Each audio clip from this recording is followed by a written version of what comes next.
अफसोस के जख्मों से लहू दर्द सारी सुना है।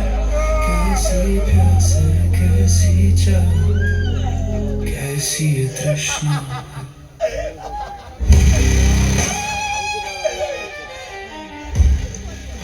एक कश्मकश दिल में चलती रहती है, बुझ जाता है आदमी, लेकिन वो चलती रहती है, वो चलती रहती है, वो चलती रहती है। तृष्णा, तृष्णा दिलों में पलती रहती है।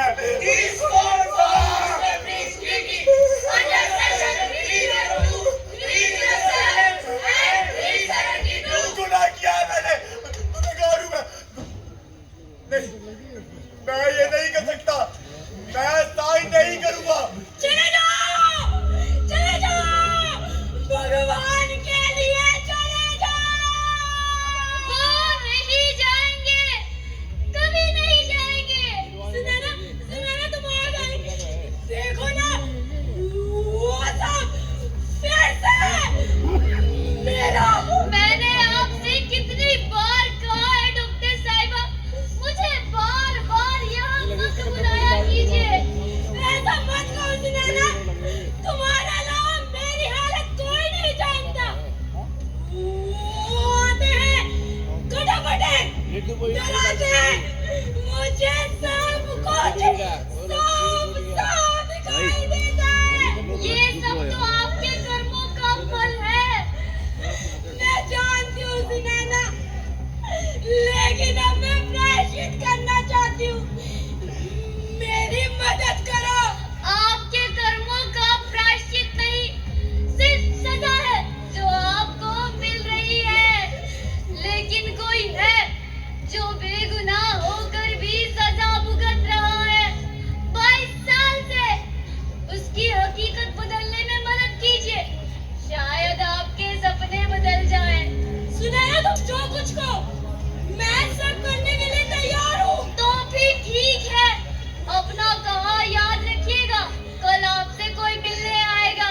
नहीं मिटती, हरगिज नहीं मिटती। भूख, भूख खा जाती है इंसान और इंसानियत को। हेलो मिस्टर ब्रेक, मैं केशव आपसे कुछ बात करना चाहता हूँ। साफ साफ कहूँ तो आपके बारे में जानना चाहता हूँ। यहाँ कैद हर इंसान की बस एक कहानी है कि वो मुजरिम है, मैं भी हूँ। ब्रिज कुमार शर्मा, BK शर्मा, यही पेन नेम था ना आपका? पढ़े हैं मैंने आपके आर्टिकल्स जो आपने नव ज्ञान जागरण के लिए लिखे थे। नारी सशक्तिकरण, सांप्रदायिक सद्भावना, बाल मानसिकता एक गहन विषय, और भी है कुछ। तुम क्या बात कर रहे हो? कौन BK शर्मा? मैं भेजू, मैं बस एक मुजरिम हूँ। मुजरिम तो आप है। BK शर्मा को मार कर के भी उर्फ कुमार ब्रिज जो बन गए, जो इन मनोहर और अश्लील कहानियां लिखता है, काफी शर्मनाक है। क्योंकि यही सुनना पढ़ना चाहता है जमाना। सच और हकीकत की बात कोई नहीं करता। उनके मैले दिल सिर्फ शरीर के कुछ जगहों की बात पढ़कर रखते हैं। देखो ब्रिज, अब इस अखबार को हमारे पब्लिकेशन की जरूरत नहीं है। हाँ, हमारी पब्लिकेशन एक न्यू मैगजीन लॉन्च करने जा रही है जिसमें कुछ रोचक हो, मनोरंजक हो। तुम कुछ वैसा लिख सकते हो। साफ साफ क्यों नहीं कहते एडिटर साहब, आप मेरी कलम से वो लिखवाना चाहते हैं जो इस समाज में परिवर्तन की चिंगारी को जलाए ना रखे, बल्कि हवस की आग को बुझाने की नाकाम कोशिश करे। तो क्या ब्रिज, सभी पब्लिकेशन ऐसा कर रही है? आखिर हमारी भी फैमिली है, बच्चे हैं, और तुम्हारे अलावा यहाँ काम करने वाले कितने ही और लोग भी हैं। एडिटर साहब, 21 दिन काम किया है मैंने इस महीने, चेक भिजवा दीजिएगा। और हाँ, आप जिस भूख का व्यापार कर रहे हैं ना, उसका शिकार एक दिन वो बच्चे भी होंगे जिनका पेट पालने की आप बात कर रहे हैं। चलिए, आपने माना तो सही, ये दोनों इंसान आप ही है।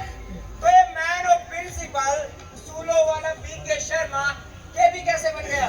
भूख मिटाने के लिए सिर्फ 2 रोटी काफी है, लेकिन तृष्णा ये 2 रोटी से नहीं बुझती।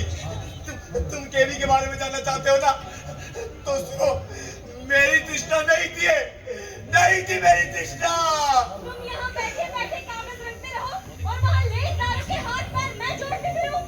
कोशिश कर रहा हूं मैं। कुछ और पब्लिकेशंस में भी बात की है मैंने, लेकिन किसी को भी ऐसा राइटर नहीं चाहिए जो युवा क्रांति लिखता हो। सबको तो बस वो अश्लील साहित्य ही चाटना है। अरे तो तुम कौन सी क्रांति लाना चाहते हो? वो लिखो ना जिसके पैसे मिले। कैसी बातें कर रही हो तुम चाहती हो मैं वो अश्लीलता लिखूं? जिन युवाओं को मैंने नव जागरण का मार्ग दिखाया, तुम चाहती हो मैं उन्हीं युवाओं को धकेल दूं वासना के अंधेरे में? नहीं, मैं ये नहीं कर सकता। ये बड़ी बड़ी बातें मुझे नहीं आती। मैं बस इतना जानती हूँ, इन उसूलों से हमारे बच्चे का पेट नहीं भरता, रोटी से भरता है, और रोटी पैसे से आती है। तुम्हें बिल्कुल दिखाई नहीं देता अपना बच्चा कैसे छोटी छोटी चीजों के लिए तरसता है। मेरा क्या है, मैं तो सूखी रोटी खाकर जी भी लूं, पर उसे क्या आटे का घोल पिलाकर बड़ा करूं? कैसे बाबा? भगवान के लिए कुछ कीजिए, जो भी मिले जैसा भी लिखिए। गजब की ताकत है वासना में। करोड़ों साल लगे हमें जानवर से इंसान बनने में, लेकिन वासना हमें पल भर में जानवर बना देती है। जानवर? एकदम जानवर बन गया था मैं, मानो मुझे कुछ होश ही ना हो। पसीने से भीगी वो मेरी भूख मिटाने को तैयार। भूख जब शरीर से उतरकर जहन पर हावी होती है तो मानो रोम रोम उस भूख को मिटाने के लिए जोर जोर से नारे लगाने लगता है। वो आंखें चीख चीख कर कह रही थी कि वो भी तृष्णा से पूरी तरह भर चुकी है। उसके कांपते हाथ अब स्थिर हो चुके थे, मानो जलती ज्वाला बुझ रही हो। लेकिन नहीं बुझती वो आग, वो तृष्णा की तपिश कभी ठंडी नहीं पड़ती। मेरा शरीर जो किसी लावे की तरह तप रहा था, अब एकदम ठंडा था। जितना बुझाओ उतना भड़कती है, ये तृष्णा की दूनी उतना भड़कती है। अम्मा, ये सच में वक्त की बर्बादी है। 2 दिन से ब्रिज की फाइल पढ़ रहा हूँ, लेकिन इसमें कुछ भी ऐसा नहीं है जिसके दम पर उसको बचाया जा सके। ये बिल्कुल ओपन शट केस था अम्मा, जिसकी सजा उसको मिल चुकी है, और वो 22 साल से जेल में कैद है। जब तक जिएगा वहीं रहेगा। कहानियों, किताबों या फाइलों में लिखी सभी बातें पूरी तरह सच नहीं होती केशव। तुम डॉक्टर साहिबा से मिले थे ना? हाँ माँ, मिला था। उन्होंने भी बस इतना बताया। गीता, अब तुम्हें अपना और भी ज्यादा ध्यान रखना होगा, तो अच्छा खाओ। और हाँ, जो दवाइयाँ मैं लिख रही हूँ उन्हें टाइम पे लेती रहना। डॉक्टर साहिबा, अब आपसे क्या ही छुपाएं, हमारे 6 साल का मुन्ना भी है, बड़ी मुश्किल से उसका पेट भर पाते हैं, इसके अलावा क्या ही कर पाएंगे? अरे तो तुमने दूसरा बच्चा करने की सोची क्यों? है, एक सलाह है गीता, अगर तुम इस बच्चे को पालने के काबिल नहीं हो तो तुम इसे किसी को गोद भी दे सकती हो। और हाँ, खर्चे की चिंता मत करना, इसके पूरे तुम्हें 2 लाख रुपए मिलेंगे। 2 लाख रुपए 2 लाख मिलेंगे तो अपने मुन्ना की तो जिंदगी संवर जाएगी। हाँ, पर गीता अपने बच्चे के लिए हम इतना तो कर ही सकते हैं। ब्रिज, सुना ना, बाहर से इनको फोन दे देना। मिस्टर ब्रिज, मिस्टर ब्रिज, लिखते हो क्या तुम? इतना जिद्दी तो सिर्फ एक लेखक ही हो सकता है, जैसे मैं हुआ करता था। तुम्हें देखकर ऐसा लगता है जैसे मैं खुद को 22 साल पहले के आईने में देख रहा हूँ। कुछ नहीं मिलेगा मेरी कहानी से तुम्हें, चले जाओ, लौट जाओ, चले जाओ। ये कहानी डॉक्टर के क्लिनिक से शुरू हुई थी ना, वहीं जहाँ आपने अपना पहला बच्चा बेचा था। बेचा नहीं था, कौन दिया था? 2 लाख रुपए में। ये अभी सुनने में तुम्हें सोने जैसा लग रहा है, पर यकीन मानो तब ये मेरे मुन्ना की आंखों की चमक नजर आ रहा था। हाँ, उस दिन एक बात पर जहन में टप्पा मार दिया कि पैसा बहुत जरूरी है। पैसा आते ही गीता का प्यार मेरे लिए अचानक से बढ़ गया, और साथ साथ पैसों को लेकर उसकी भूख तृष्णा बदलती जा रही थी। और गीता फिर से बधाई हो गीता, फिर से मां बनने वाली हो। जी, पर क्या हुआ गीता?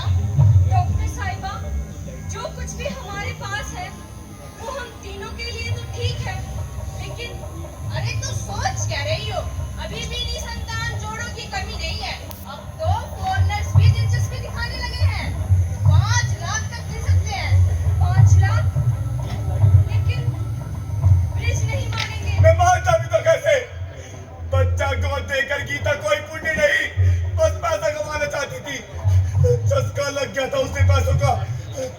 की नागिन ने डस लिया था उसे। यकीन मानो आखिरी वक्त तक मैंने उस फॉर्म पर साइन नहीं किया जिस पर गीता पहले दिन ही साइन कर चुकी थी। और फिर एक दिन गीता गीता गीता पाप हो गया गीता हमसे, बहुत बड़ा पाप हो गया। कहीं के नहीं रहे हो। पूरा क्या है ब्रिज, तुम इतने घबराए हुए क्यों हो?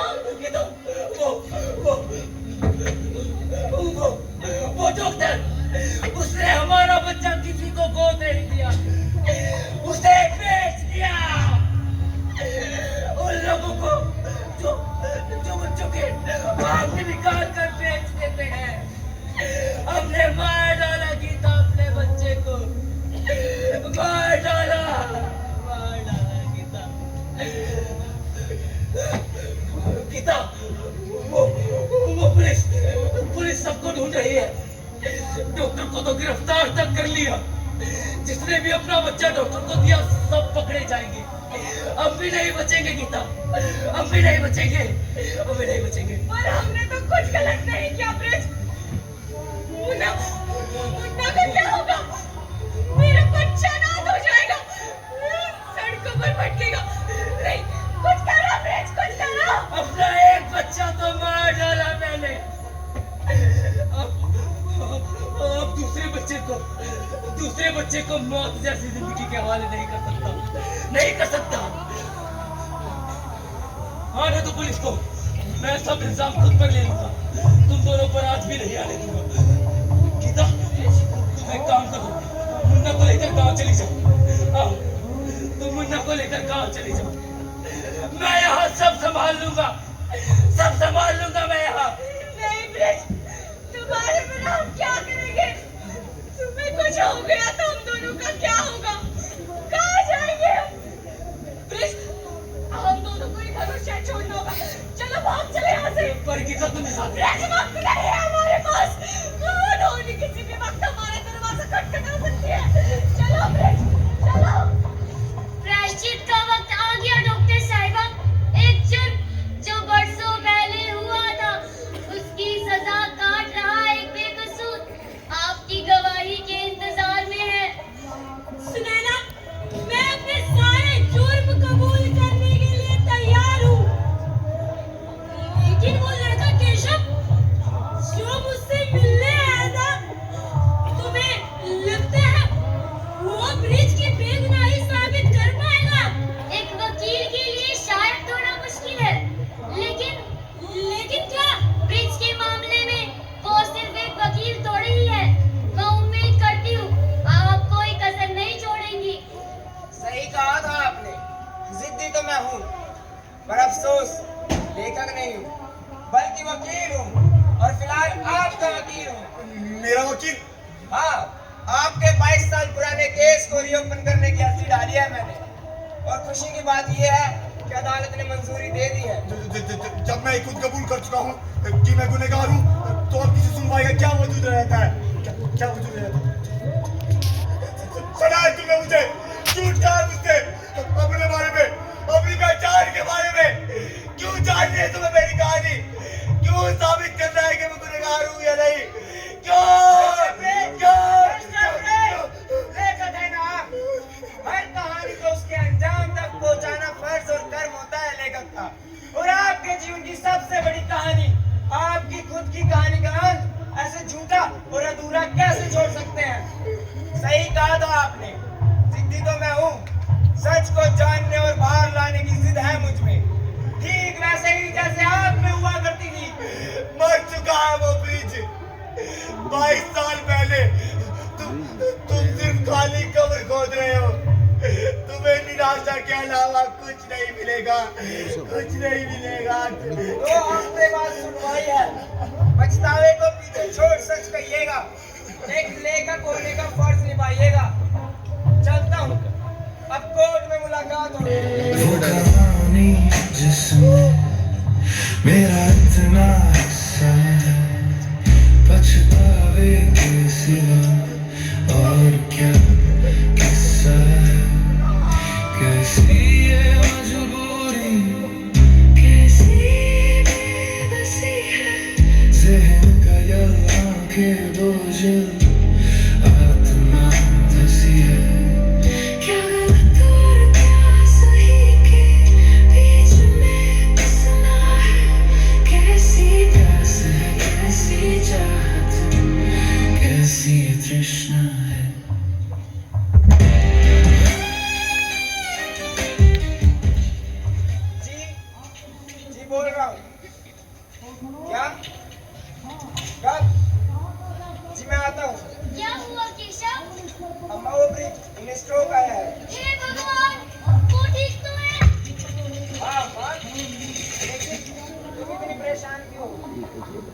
वो बस एक क्लाइंट है। सिर्फ एक क्लाइंट नहीं है वो।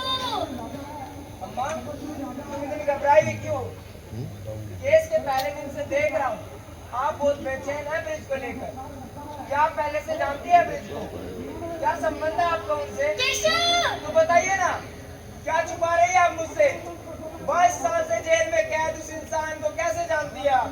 बताइए अम्मा, चुप क्यों है? बताइए अम्मा, बताइए। क्योंकि वो तुम्हारे पिता है, तुम्हारे असली पिता। ये आप क्या कह रही है? मेरे पिता तो झूठ था वो सब। मेरा कोई बेटा, कोई बहू नहीं था, कोई हादसा नहीं हुआ था। झूठ था वो सब। बीजी तुम्हारे असली पिता है। ये तुम क्या कह रही हो अम्मा?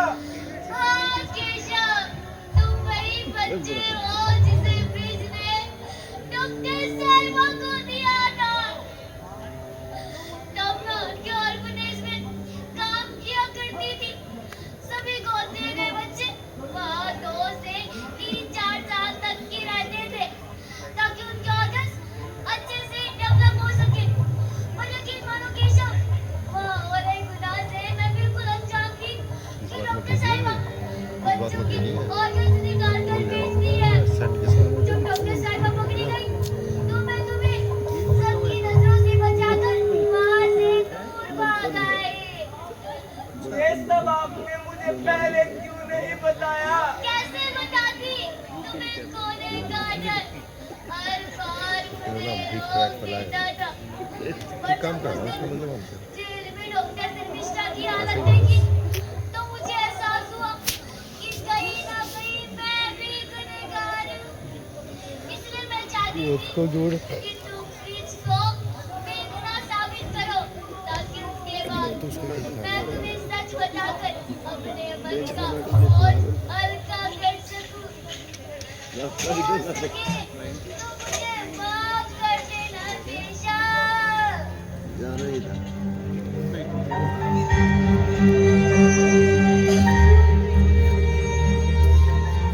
केशव, जीती तो तुम हो केशव।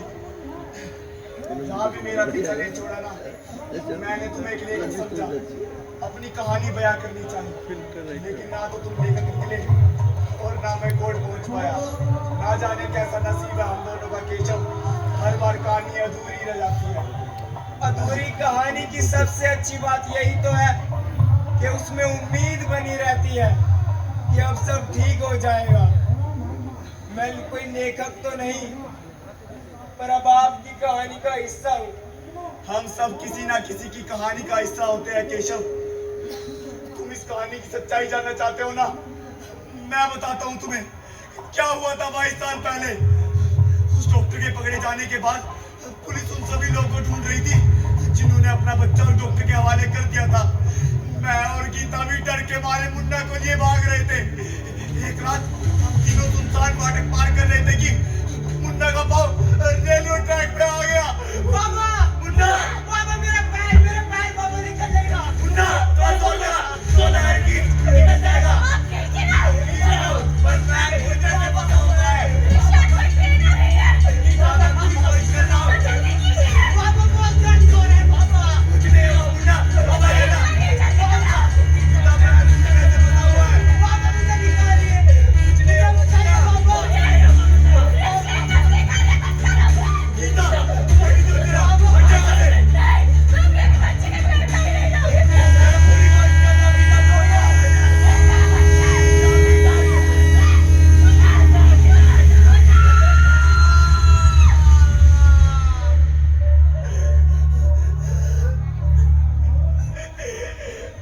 मुन्ना के जिस्म के टुकड़े टुकड़े हो गए और मैं कुछ भी नहीं कर पाया केशव, कुछ भी नहीं।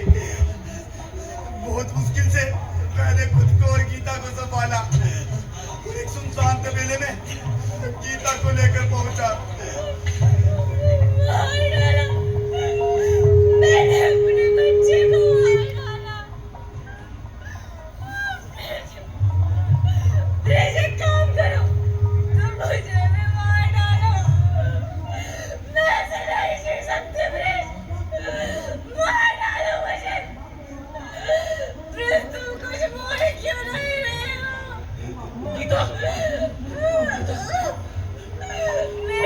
मेरे बच्चे की जान ले ली।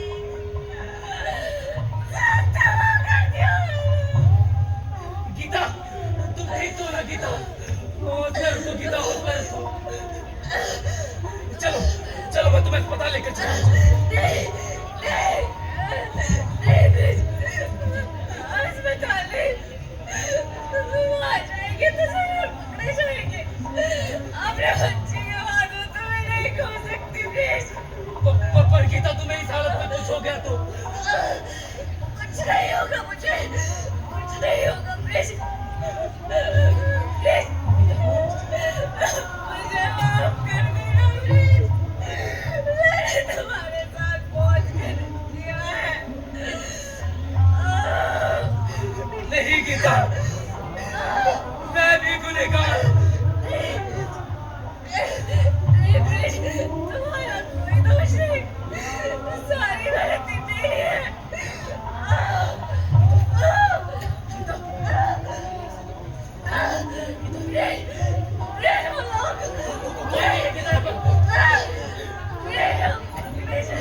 नहीं पकड़े जाएंगे गीता, नहीं पकड़े जाएंगे।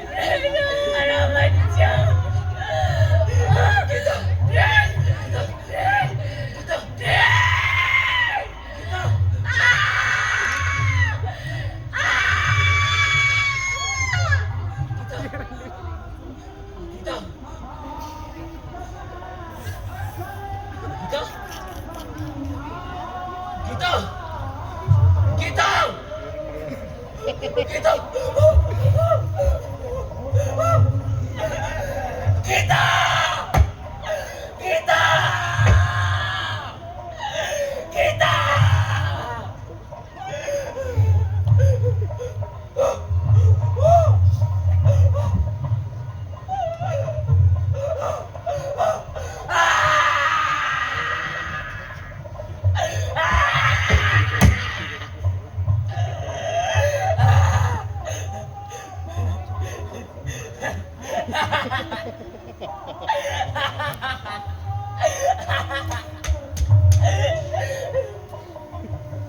मार डाला मैंने सबको, सब खत्म कर दिया। मैं गुनहगार हूँ। मैं गुनहगार हूँ, मैं गुनहगार हूँ। मैं गुनहगार हूँ।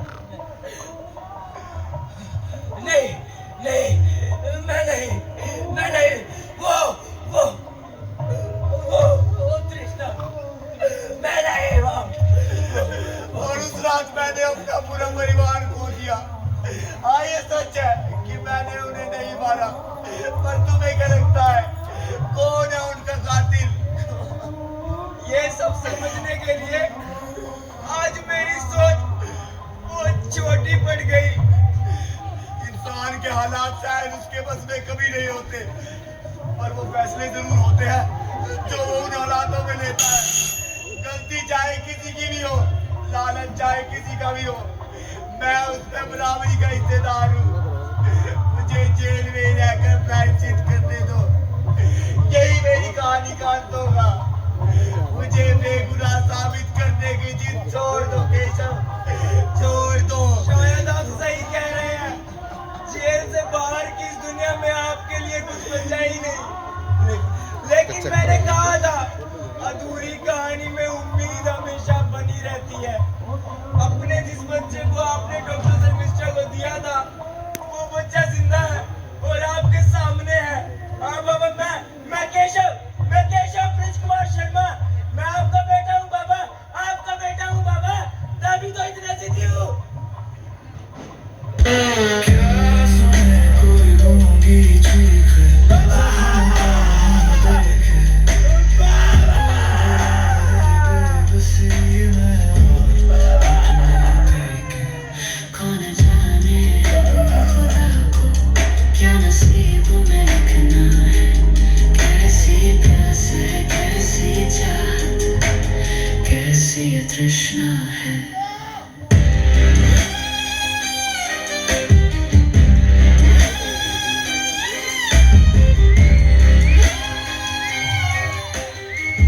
आपकी इस अधूरी कहानी केशव, बाबा कहानियां ऊपर वाला लिखता है, वही सबसे बड़ा लेखक है।